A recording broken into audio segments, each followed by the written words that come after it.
생명의 하나님이십니다. 할렐루야.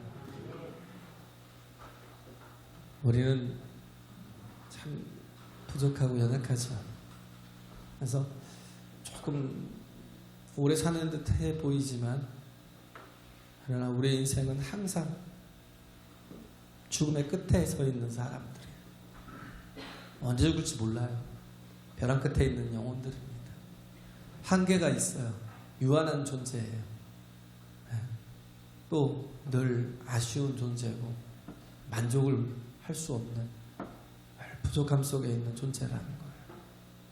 그런데도 불구하고 우리에게 소망이 있는 것은 하나님께서 우리를 사랑하셔서 독생자 예수 그리스도를 주셨다는 겁니다. 할렐루야. 그래서 요한일서 5장 11절에 13절에 있는 말씀이 보면, 요한일서 5장 11절 13절에 있는 말씀은, 증거는 하나님이 우리에게 영생을 주신 것과 또 이 생명이 그의 아들 안에 있는 것이라고 했잖아요. 그래서 아들이 있는 자에게는 생명이 있고 아들이 없는 자에게는 생명이 없다라고 말하고 있습니다. 우리에게 예수 그리스도가 있는 우리는 생명이 있는 삶을 살아가는 자녀들입니다. 할렐루야.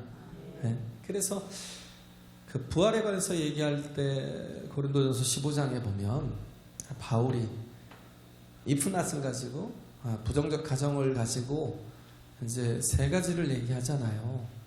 네. 만약에 우리에게 부활이 없다면 우리의 증거도 헛되고 우리의 믿음도 헛되고 우리의 부활도 헛되다라는 거. 네. 우리에게는 뭐가 있어요? 부활이 있다는 겁니다. 할렐루야. 부활이 있다라는 거예요.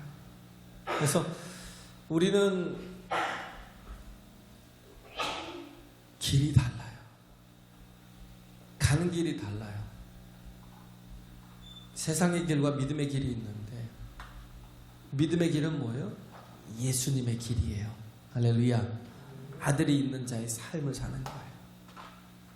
내가 곧 길이요 진리요 생명이니 나로 말미암지 않고는 아버지께로 올 자가 없다라는 걸, 이걸 믿고 내가 길 대신 예수 그리스도를 쫓아가는 삶. 그래서 내가 지금 어느 길 위에 있는지를 나를 점검할 필요가 있다는 거예요. 예수께서 이 땅에 오신 이유가 뭐예요? 예수께서 이 땅에 오신 이유는 이 세상에 어느 누구도 걸어본 적이 없는 새롭고 산 길, 생명의 길을 우리에게 제시하기 위해서, 또 그 길로 인도하시기 위해서 오셨다라는 거예요. 아브라함을 하나님께서 그 안정되어 있는 곳이었잖아요. 갈대아 우르. 그렇죠? 본토고 고향이고 친척이 있고 아비가 있고 자기 모든 산업이 있는 곳. 근데 그곳에서 아브라함을 불러내셨어요. 내가 너에게 지시하는 땅으로 가라. 내가 그곳에서 너를 복되게 하고 그곳에서 내가 너를 높이리라. 아브라함은 이를 믿고 순종하면서 갔어요. 하나님의 길로, 하나님의 말씀의 길로 나아갔다는 거예요.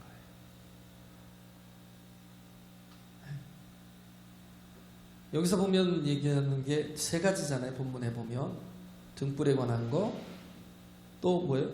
어디에 소속되어 있느냐라는 것과 또 하나는 광풍이라는 거, 세 가지 단어들을 우리가 좀 보면, 특히 내가 어디 소속된 사람이냐라는 거, 우리 세 가지에 대해서 있잖아요. 하나님의 백성은 어떤 사람들인가? 하나님의 백성은 어떤 사람들이에요? 증인이라는 거, 증인. 등불이라는 거예요. 할렐루야. 그걸 분명히 하라는 거예요. 내가 누군가를 분명히 하라는 거예요. 우리는 다 증인이라는 게 등불이라는 거. 또 하나는 뭐냐면 그들은 누구와 함께 가게 되는가? 예수와 함께 가는 거예요. 어떤 자가 예수와 함께 가게 되는 사람이고, 어떤 자가 예수의 가족이 되고 예수의 형제가 되고 예수의 모친이 되냐면 하나님의 말씀에 순종하며 가는 사람. 할렐루야. 왜? 예수님이 누구라고 그랬어요? 말씀이시라는 거예요. 태초에 말씀이 계시니라. 이 말씀이 하나님과 함께 계셨으니 이 말씀은 곧 하나님이시니라. 그 말씀이 육신이 되어 이 땅에 오셨대요. 할렐루야. 그분이, 말씀이신 분이 이 땅에 육신을 입고 오셨다라는 거. 그래서 그 말씀대로 살아가는 사람이, 그를 따라가는 사람이에요. 말씀대로 살아가는 사람이 아들이 있는 사람이에요. 영생이 있고 생명이 있는 사람이에요. 할렐루야. 우리가 보면 세상의 길과 또 믿음의 길은 어마어마한 차이가 있어요. 세상의 길은 모든 것을 다 동원해요. 동원해서 뭘 해요? 확실성을 추구해가요. 세상의 정보라든지 인포메이션, 정보라든지 지식이라든지 아니면 자기가 가지고 있는 모든 경험이라든지 가지고 있는 모든 지식 기반을 다 동원해서 뭐예요? 확실성을 추구해가는. 그잖아요. 어디다가 내가 돈 10,000원을 투자를 하더라도 확실성이 없으면 절대 투자하지 않아요. 세상의 길이 그런 거예요. 모든 게 다 확실성. 그렇기 때문에 배우는 거고, 그죠? 그렇기 때문에 지식을 어떻게 활용할지를 또 알아야 또 그 모든 것들을 다 데이터를 통해서 그 데이터들이 모여서 되게 정보가 되고 나를 확실한 그런 길로 갈 수 있도록 이끄는 게 그 세상의 길이거든요. 어떤 초등학생이 목사님께 물었대요. 목사님, 하나님이 보이세요? 하나님이 보이세요? 라고 물었어요. 근데 목사님이 그랬어요. 아니, 하나님 보이지 않아. 하지만 하나님은 내게 계속해서 말씀을 주시고 계시를 주셔. 아, 그래요? 목사님, 이제 초등학생이니까 월급이 많아요? 라고 물었어요. 아니, 월급은 조금밖에 안 되지만 그러나 내가 이 일을 하는 것은 영적인 만족감이 있어. 그러고 나서 가만히 생각하니까 얘가 어린데 되게 난해한 질문을 하는 거예요. 그래서 뭔가 좀 이렇게 호감이 있나라는 생각이 들어서 너 나중에 커서 목사가 되고 싶어서 그러니? 그러니까 그 아이가 던진 말이 뭐냐면 아니요. 제가 보이지도 않고 돈도 찌끔 버는데 무슨 그 길을 가겠어요. 이게 딱 세상을 대표하는 길이거든요. 보이지 않는 불확실성에는 절대 사람 투자를 안 해요. 또 자기에게 유익이 되고 이익이 되지 못하는 것은 사람들은 절대 거기에 마음을 두지 않아요. 거기는 아무것도 투자하지 않아요. 근데 믿음이라는 건 우리가 생각할 때 굉장히 확실성을 가진 것이라고 생각을 해요. 믿음은요, 확실성이 있기 때문에 믿는 게 아니에요. 네? 자꾸 죄송합니다. 어려운 말을 자꾸 들어가려고 해서. 믿음은요, 확실성을 가지라고 하는 게 아니라, 그래서 모든 데이터를 다 종합을 해서 제가 여러분에게 이건 확실하니까 이 길로 갑시다라고 얘기하는 게 아니에요. 믿음은 뭐냐면 신뢰하는 거예요. 보이지 않아도 신뢰하는 거예요. 유익이 되지 않고 이익이 되지 않아도 신뢰하고 가는 거예요. 그게 믿음이라고요. 그래서 신앙에는 확실한 게 없어요. 그러니까 믿음으로 사는 거예요. 할렐루야. 아멘 했죠? 확실하게 하자고 하자고요. 제가 여러분에게 확실성을 구하래요. 신앙은요, 확실한 것이 없어요. 어떤 분들은 보면 그래요. 어느 정도 이렇게 신앙생활을 하면서 믿음이라는 게 조금씩 생기고 말씀이 조금씩 귀에 들어오면 그래서 신학을 시작하는 분이 있어요. 신학을. 왜 신학을 하냐면 신학을 하면 내가 확실하게 하나님 만날 거라고 생각을 해요. 내가 신학을 하면요, 확실성을 확 잡을 거라고 생각을 해요. 근데 신학을 하면 할수록 더 오히려 확실함이 떨어져요. 나중에는 어떤 분은 보면요, 신학을 하는 도중에 신앙까지 버리는 사람도 있더라고요. 확실을 추구해가는 게 신앙이 아니에요. 거기에서부터 이성이 나왔죠. 이성주의가. 거기서 합리주의가, 경험주의가 나왔어요. 17세기, 18세기. 레셔널리즘하고 임프레시즘하고 합리주의, 경험주의라고 하는데, 이 레셔널리즘하고 임프레시즘이라는 이 두 가지가 뭐 때문에 나왔냐면 신학 속에서 나와요. 신학 속에서. 왜? 확실히 하나님을 알기 위해서. 확실한 걸 찾기 위해서. 그게 이성이거든요. 물론 이제 이성이라는 것 자체가 헬레니즘 속에서 이렇게 나온 거지만, 근데 신학을 붙들어야 되는데 자꾸 이성적인 것들을 통해서 인식론이라고 하죠. 인식론이라고 하죠. 제가 자꾸 옳은 말 죄송합니다. 뭐 데카르트로부터 또 스피노자로 이렇게 시작돼가지고 하나님에 대한 인식에 대한 거, 그런 것들을 이제 이성이나 합리나 경험, 그런 것들을 통해서 내가 하나님을 알아간다고 생각을 하는 거예요. 뭐 그러다 이제 칸트로 가고, 그러다 이제 하이데거로 가고 막 그러는데,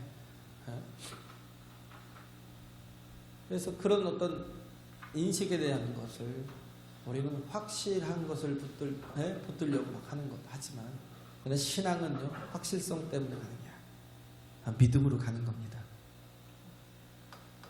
특히 우리가 그러잖아요. 사랑할 때 우리가 사람을 어떻게 알아요? 아무리 많이 만나고요, 아무리 그가 나를 사랑한다고 막 수십 번 수백 번 얘기를 했어도요, 잘 몰라요. 사람 속을 어떻게 알아요? 근데 꼭 확인하고 싶어요. 자기 나 사랑해? 왜? 확실히 하고 가고 싶으니까. 자기 나 사랑해?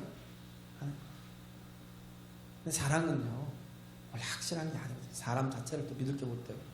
그러잖아요. 확실한 게 아니에요. 그런데도 불구하고, 부족하고 연약함에도 불구하고 믿고 가는 거예요. 신뢰하고 가는 거예요. 그래서 아름다운 거예요, 사랑이. 할렐루야. 춘향전 같은 거 보세요. 거의 다 사랑의 얘기들은 다 아름다워요. 왜? 그 불확실성에서도 끝까지 믿어주고 가니까. 그런 거예요. 끝까지 믿어주고 가니까. 왜? 우린 보면 조금 이상한 분들 이렇게 보면요, 자꾸 확실하게 보는 걸 이렇게 성경을 설명하려고 해요. 멋대로 확실하게 설명하려고. 성경을요, 그냥 있는 거는 있는 대로, 없으면 그냥 없는 대로 믿고 가면 되는데, 없는 것까지 다 뭐 여러 가지 것들을 다 뭐 신학적인 것이나 뭐 여러 뭐 그런 뭐 누가 주장했네 그러면서 그 인용을 해가면서까지도, 그런 것 중에 하나가 이중아담론. 건들지 않았으면 좋을 걸 자꾸 건드리더라고요. 우리도 그거에 대해서 좀 뭐 성경 공부도 그런 쪽으로 했잖아요. 이중아담론, 그걸 건들 필요가 뭐 있어요? 왜? 성경에 나타나지 않은 걸 굳이 인간의 방법으로 그렇게 이야기를 만들어서 없는 것까지 만들어가지고 그렇게, 그냥 상상일 수 있잖아요. 그건 상상이에요, 상상. 그것까지도 막 확실한 것처럼. 아담 이전에 뭐 아담이 있었다. 근데 그건 건들 필요가 없는 거잖아요. 걸어가면서 또 보면 뭐냐면 그런 내용들 있죠. 하나님이 천지창조를 하시기 전에 하나님 무슨 일 하셨나요? 아니 성경이 없으면 모르잖아요. 그냥 뭐 목사라고 알겠어요? 누가 묻는다고 알겠어요? 근데도 불구하고 그거에 대해서 막 아주 깊이 들어가는, 아니 성경에 말도 안 하고 있는데도 불구하고 깊이 들어가고 그것을 막 만들어내고 막 조금 보면 좀 마음이 좀 아파요. 없으면 없는 대로, 모르면 모르는 대로. 그렇잖아요. 굳이 그것을 뭔가를 무슨처럼 보이는 걸 막 어떻게든 해결해 가려고, 확실하게 만들어 가려고 그렇게 하려고 하다 보니까, 특히 이단들이, 거기서 나오는 이단들이 구원받으려고, 신천지 같은 거 그냥 있는 그대로, 모르면 모르는 대로. 그돈 모르는 건 뭐 어떻게 해요? 나중에 하나님 앞에 가서 물어보면 되죠. 군데도 불구하고 굳이 성경에 없는 것을 마치 그것이 진리인 것처럼 얘기를 하고 진리인 것처럼 그러다 보니까 너무 공격도 당하고 그러는 거죠. 우리는 모르는 것이 있으니까 우리는 신뢰하고 가는 거예요. 믿음으로 가는 겁니다. 할렐루야. 그래요. 그래서 구도자가 마더 테레사에게 그런 질문을 했대잖아요. 어떻게 해야 내가 확실한 인생을 살겠냐. 마더 테레사가 그 얘기 했대요. 우리는 확실성을 붙들려고 가는 게 아니야. 확실한 걸, 확실한 그 확실성을 내려놓고, 어떻게 해요? 우리는 확실성을 내려놓고 그냥, 죄송합니다. 저기 생각이 안 나서, 어디 갔어? 하나님을 신뢰하고 가는 거래요. 할렐루야. 주를 신뢰하고 가는 거. 왜? 로마서 8장에 있는 28절에 있는 말씀처럼 하나님을 사랑하는 자, 그 뜻대로 부르심을 받은 자들 모든 것이 합력하여 선을 이루신다라는 거. 할렐루야. 하나님이 내가 순종하며 말씀에 순종하면서 나아갈 때 내가 이 길을, 예수 그리스도의 길을, 이 생명의 길을 내가 믿고, 내가 아직 잘 모르지만, 아직 뭔가를 확실하지 않지만, 그럼에도 불구하고 내가 정말 예수님의 마음을 내가 이제 조금씩 느끼는 거예요. 깨닫는 거예요. 그의 사랑을. 그러면 어떻게 해요? 믿고 가는 거죠. 자식도 부모 믿어요? 자식도 부모 안 믿어요. 그런다니까요. 우리 오누가 100% 저를 믿는 줄 아세요? 안 믿어요. 아빠는 일도 몰라. 그러면서 아빠는 모르면서 그러는데 그런 얘기를 아빠는 모르면서 계속 그런다고. 안 믿어요. 근데도 불구하고 특히 어릴 때는 왜 순종하고 따라오냐면 아빠가 나를 사랑하니까. 그걸 아니까. 설마 나를 죽이겠어? 그죠? 설마 나를 죽이겠어? 확실하지 않지만, 불확실하지만 믿고 따라가는 거예요. 그 사랑 의지에서 가는 겁니다. 우리도 마찬가지예요. 우리가 믿음으로 우리 하나님을 신뢰하고 나가는 이유는 뭐냐면 내가 하나님을 알기 때문에 라는 거예요. 할렐루야. 하나님을 알기 때문에. 그죠? 모세가 창세기를 쓴 이유가 뭐예요? 모세오경을 썼지만 창세기를 쓴 이유가 뭐냐면 1차 독자인 그 이스라엘 백성들을 위해서. 그들이 애굽에서 나온 지가 얼마 안 됐고 그들이 노예로 살았고 그러다 보니까 어려움이 오면요 막 의심하게 되고 막 의심을 넘어서 나중에 원망하게 되고 불평하고 막 하나님을 삿대질하고 대적하게 하니까 그러니까 창세기를 쓴 거예요. 창세기를. 우리가 믿는 하나님, 우리를 구원하신 하나님은 그거는 창조주의 하나님이라는 거. 할렐루야. 우리 알파시라는 거. 그리고 우리를 사랑하신다는 거. 그가 우리 조상인 아브라함을 부르셨고 이삭을 부르셨고 야곱을 부르셨고 요셉을 통해서 애굽에서 인큐베이터를 또 사용하셔서 고난 가운데 있었지만 그 속에서 200만을 또 하나님께서 또 이렇게 키워내시고 그리고 말씀과 함께 나올 수 있도록 이끄셨다는 거. 그게 지금 창세기를 기록한 목적이에요. 왜? 믿으라는 거예요. 믿으라는 거예요. 하나님의 사랑을 신뢰하라는 거예요. 모든 게 다 확실해야 막 따라가는 그런 게 아니라 믿고 가는 거예요. 믿고 가다 보면 뭐예요? 경험하는 거예요. 하나님의 신실하심을. 할렐루야. 하나님이 말씀을 붙들고 순종하며 나아가면 어떻게 해요? 하나님은 그 말씀을 통해서 약속하신 모든 것을 반드시 이루시고 반드시 지킨다는 것을 경험하게 되는 거예요. 그래서 첫째가 그거잖아요. 우리가 어떤 사람 눈을 뜬 사람들이에요. 등불을 들었다는 건 우리가 등불이라는 빛이라는 건 먼저 내가 눈을 뜬 사람이에요. 영적인 눈을 뜨고 말씀의 눈을 뜨고 하나님을 알고 하나님의 사랑을 알고 또 하나님께서 우리에게 뭐예요? 아들 예수 그리스도를 주셔서 그잖아요. 그가 뭐예요? 하나님의 본체시잖아요. 그가 육신을 입고 이 땅에 오셔서 우리에게 하나님을 보여 주셨잖아요. 할렐루야. 그 말씀을 통해서 하나님의 뜻을, 마음을, 그 사랑을 다 알게 하셨잖아요. 하나님 어떤 분이에요? 우리가 약할 때, 우리가 죄인 되었을 때, 우리 하나님께 원수 되었을 때에 우리에게 독생자를 십자가에 내어 주셔서 구속하신 하나님이라고요. 할렐루야. 우린 이걸 가지고 신뢰하고 가는 거예요.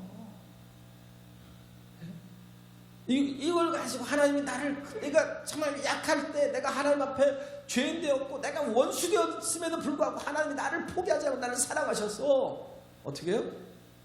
그래서 내가 이제는 내가 사는 길은 나를 사랑하시는 하나님의 길로 가는 거다. 나에게 길을 열어주시고 나에게 구원을 열어주시고 생명을 열어주신 그 길로 가는 거야 라고. 점점 하나님을 알아갈수록 이제부터는 뭐예요? 내가 세상의 길로 가지 않아요. 이제부터는 우리가 가야 될 길이 뭐예요? 예수 그리스도의 길, 생명의 길. 할렐루야. 그 길로 가는 거예요. 탕자가 이성과 이 합리주의와 이 경험주의 속에 나오는 게 뭐예요? 느끼는 거. 내가 느껴지고 뭐예요?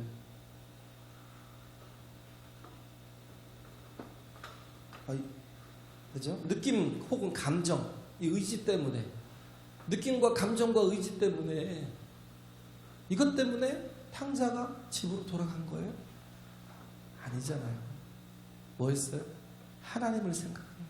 아버지를 생각하는 거예요. 나의 아버지는 적어도 내가 이렇게 아버지의 전 재산을 중에 내 분깃을 받아다가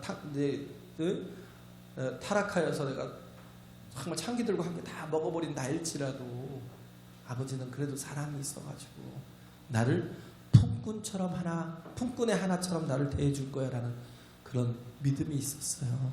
할렐루야. 하나님을 알았다는 거예요. 그런 하나님이심을 알았기 때문에, 그러기 때문에 느낌 가지고 간 게 아니에요. 감정 가지고 의지 가지고 간 게 아니에요. 내가 하면 하나님이 날 용서해요? 아니잖아요. 우리가 뭘 먼저 하는 거예요? 하나님은 은혜의 하나님이심을. 할렐루야. 은혜의 하나님도 아닌데 내가 죄를 고백해봐요. 죽어요. 그렇잖아요? 나를 긍휼히 여기는 분이야 라고 생각하니까 내 모든 거, 내 허물까지 다 털어놓는 거지. 그잖아요. 내가 누구와 얘기할 곳이 없어. 내 허물 때문에, 내 잘못 때문에, 내 죄악 때문에 얘기할 곳이 없어가지고, 그러고 있다가 누구 한 사람 딱 떠올라요. 그 사람은 나를 사랑해 주는 사람이구나. 그 인식이 되면 어떻게 해요? 그와 같이 대화를 나누는 거예요. 대책을 찾으려고. 그렇잖아요. 근데 전혀 그런 자비도 없고 긍휼도 없는 사람한테 가서 그렇게 얘기를 한다고. 그랬다가는요, 당장 막 매장당합니다. 매장당해요. 마찬가지로 탕자가 알았던 건, 아버지는 아무리 죄를 지어도 그래도 자신의 몸과 같이 자기를 사랑할 줄 아는, 자기를 그럼에도 불구하고 사랑해 주는 분임을 알기 때문에 그렇게 가는 거예요. 할렐루야. 할렐루야. 알기 때문에 가는 거예요. 우리는 이걸 아는 사람들이에요. 눈을 뜬 사람이에요. 하나님에 대해서, 하나님을 알고 하나님의 그 비밀에 감췄던 모든 것들이 뭐예요? 복음이잖아요. 그 아들 예수 그리스도를 통해서 하나님의 마음을, 하나님의 뜻을, 하나님의 생각을 다 드러내셨어요. 할렐루야. 그러면 그걸 신뢰하고 나가면 돼요. 아직 내 인생이 불확실하지만 신뢰하며 나가는 거예요. 사드락과 메삭과 아벳느고가 그랬어요. 우리가 왕의 신상에 절하지 않고 풀문불 속에 당신이 나를 갖다 집어쳐넣는다 할지라도 우리는 왕의 신상에 절하지 않겠다는 거예요. 그러면 하나님께서 우리를 구원하시겠지만 그리 아니하신다 할지라도 그 믿음이 있는 거죠. 하나님이 우리를 구원하지 않고 그냥 하나님은 뭔가 다른 뜻이 있어갖고 그냥 그 속에서 타죽도록 내비두신다 할지라도 우리는 그렇게 하지 않겠다라고 고백합니다. 순종하며 나가잖아요. 그죠? 예수님이 누가복음 5장에 보면 베드로를 찾아왔어요. 베드로를 찾아온 게 난 베드로를 일부러 찾아온 게 아니라 뭔가 티나게 찾아온 게 아니라 무리들이 막 이제 몰려오니까 예수님께서 말씀을 전하려고 하다 보니까 뭐가 있어요? 배 두 척이 있어요. 배 두 척이 이렇게 그 바닷가에다 대고 그물을 싣고 있는 중이었어요. 그러니까 예수님이 베드로의 배에 오르시면서 배를 조금만 띄워줄래? 약간 띄어서 무리를 향해서 말씀을 전해요. 근데 원래 베드로가 예수님을 알던 사람이잖아요. 안드레가 그 형제인데 요한이 그러잖아요. 보라, 세상 죄를 지고 하나님의 어린 양이야 라고 요한복음에 보면 1장에 보면 나오잖아요.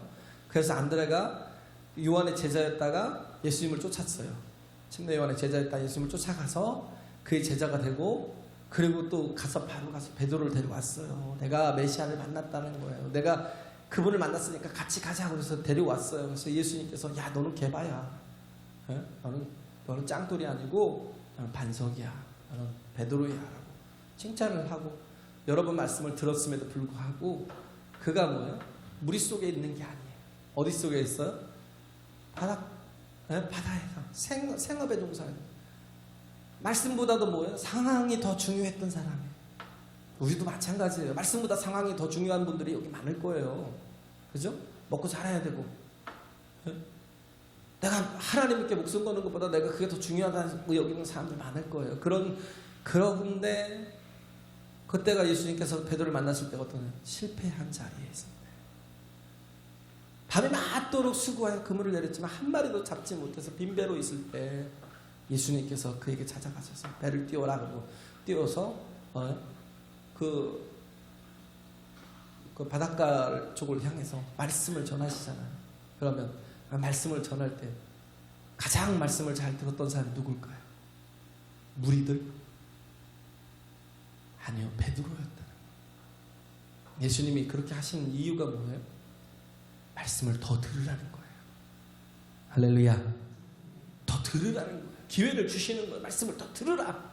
너에게 말씀이 들어가길 원한다는 거예요. 그래서 베드로가 듣고 났을 때 다 말씀을 전하신 후에 예수님께서 그러죠. 저 깊은 곳에 가자.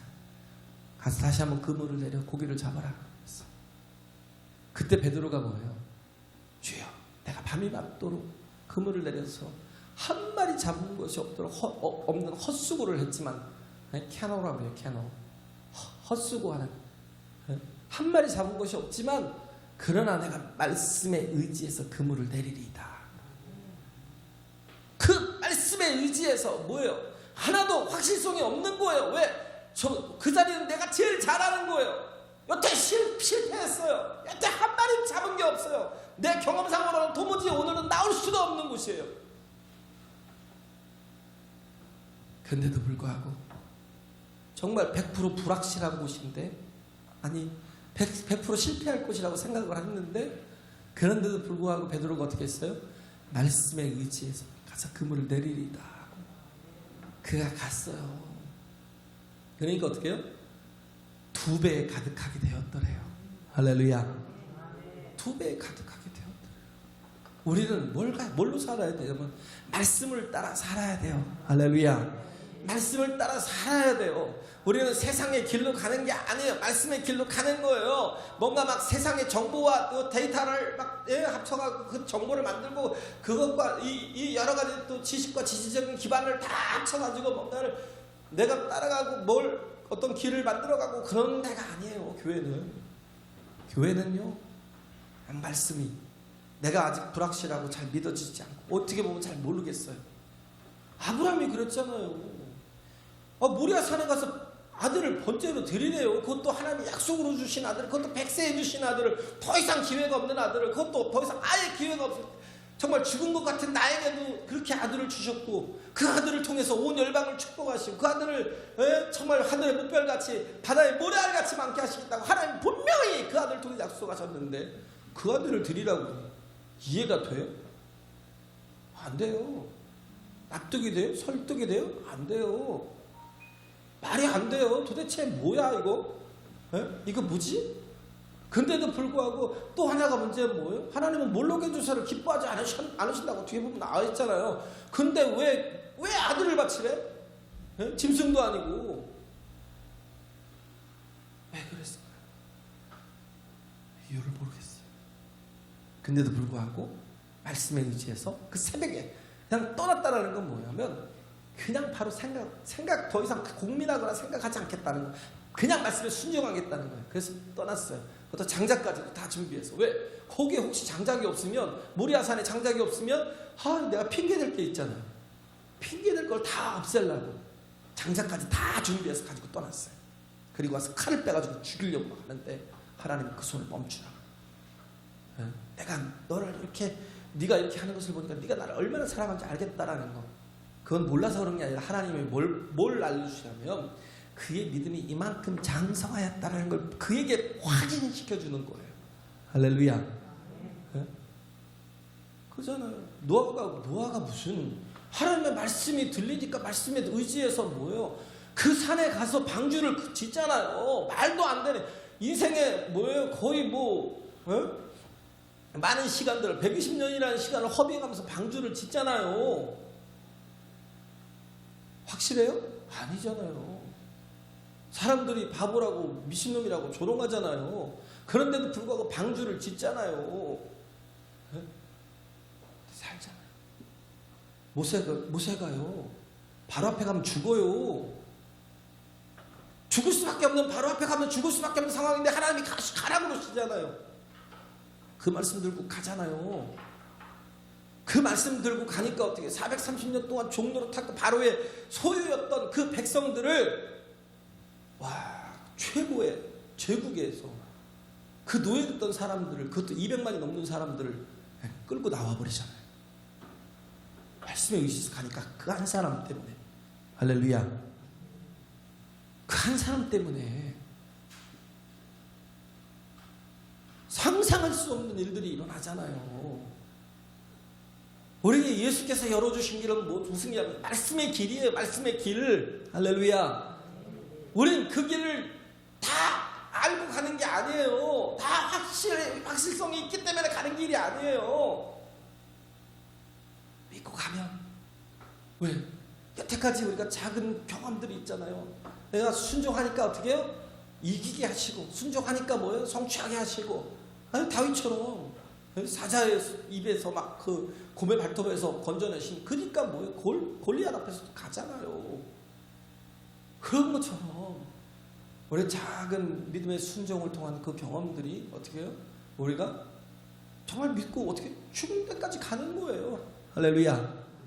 죽는 데까지 가는 거예요. 죽으면 또 어때요? 우리에게는 영생을 주신 하나님이 계시는데, 우리에게는 아들이 내 안에 계시는데, 할렐루야.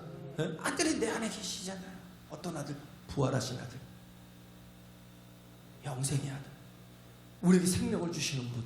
할렐루야. 그분이 나와 함께 하신다면 나는 이 땅에서 내가 모든 걸 손해봐도 되고요. 네? 내가 정말 부족하고 연약한 대로 살아도, 가난하게 살아도 상관없어요. 네? 우리에게 하나님이 예비하신 하나님의 나라가 있잖아요. 할렐루야. 정말 우리는 그러기 때문에 어떻게 해요? 부활의 증인이 되는 거예요. 그렇기 때문에 광풍 앞에서도 두려워하지 않는 거예요. 이제 광풍이 나오잖아요. 네? 왜 광풍 앞에서 두려워요? 대처를 못하니까. 왜 그래요? 사랑하지 못하고. 주님을 믿고 신뢰하고 사랑하면, 요한일서 4장 18절인가 보면 그러잖아요. 네? 사랑에는 두려움이 없다고요. 네? 온전한 사랑이 두려움을 내어 쫓는다고요. 할렐루야. 127편인가 10편에 보면 그러잖아요. 사랑하는 자에게 단잠을 주신다고. 그냥 주님과 함께 그냥 잠을 자버리면 돼요. 주님을 신뢰하면 되는데, 주님을 사랑하고 주님을 신뢰하면 되는데, 주님을 사랑하지 못하고 주님을 온전히 신뢰하지 못하니까 뭐예요? 두려움 속에 빠져갖고 막 허덕거리고. 우리의 인생 그냥 하나님께 맡기면 되는데 그 하나가 안 되는 거. 그 말씀대로 순종하며 가면 되는데 그 하나가 안 돼서 모든 인생이 다 두려워지는 거예요. 그래서 주님 앞에 온전히 순종할 수 없는 거예요. 제발 우리의 인생이, 우리의 믿음이 믿음 위에 서야 돼요. 할렐루야. 우리 신앙 위에서 해야 돼요. 참 우리 삶이 신앙 위에서 해야 돼요. 보이지 않아도. 그죠? 내게 유익이 되지 않고 손해가 된다 할지라도 하나님을 믿고 신뢰하고 나아가면 반드시 그가 나를 통해서 하나님의 합력하여 선을 이루실 것을 믿고 승리하는 저와 여러분 되시길 간절히 바랍니다. 찬양할까요?